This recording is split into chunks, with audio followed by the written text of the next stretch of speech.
thing for you today from this past week's scripture lesson. Actually, I have about 5 more things that I could talk about from this rich text, but I've decided to just pick one for today. You might remember that we heard from James chapter 3 this past Sunday about the power of the tongue, the small organ that can control all of our bodies, that can burn like a forest fire that is impossible to tame. I find James's warnings about the tongue and its power to be both compelling and convicting for sure. But today I want to talk about the other power that our tongue, or perhaps more precisely our words, can have.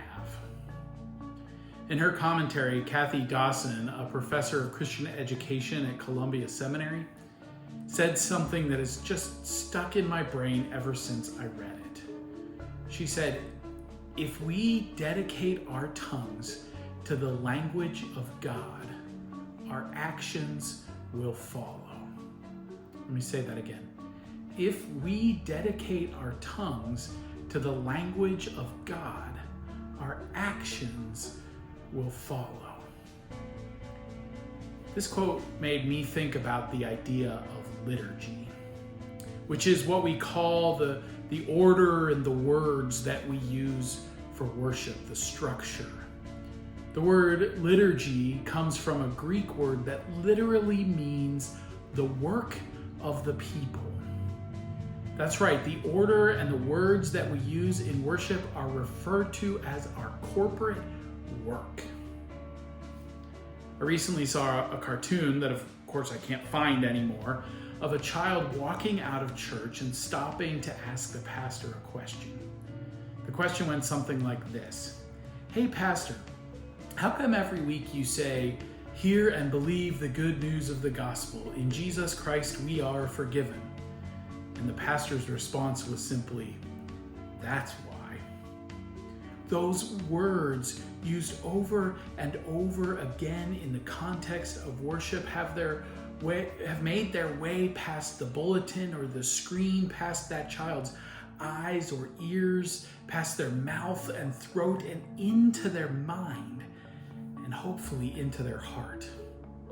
I love the phrase that we use to talk about things that we have memorized.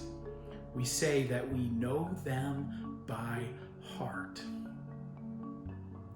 That's one of my hopes for each of us as we participate in the weekly rhythm of worship together, whether we are in the sanctuary or participating online. I hope that by repeating the same words and ideas over and over again on a regular basis, that they may find their ways deep into our minds, hearts, and souls. And that from there they might help with the lifelong work of transforming us more and more into the people God created us to be. People who work alongside God to bring God's grace, hope, and love into the world.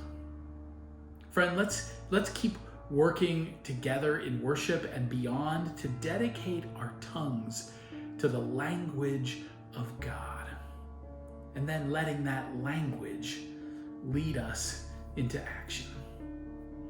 Grace and peace, my friends. I hope you can join us this Sunday for worship as we get to hear from our associate pastor candidate. Have a great day.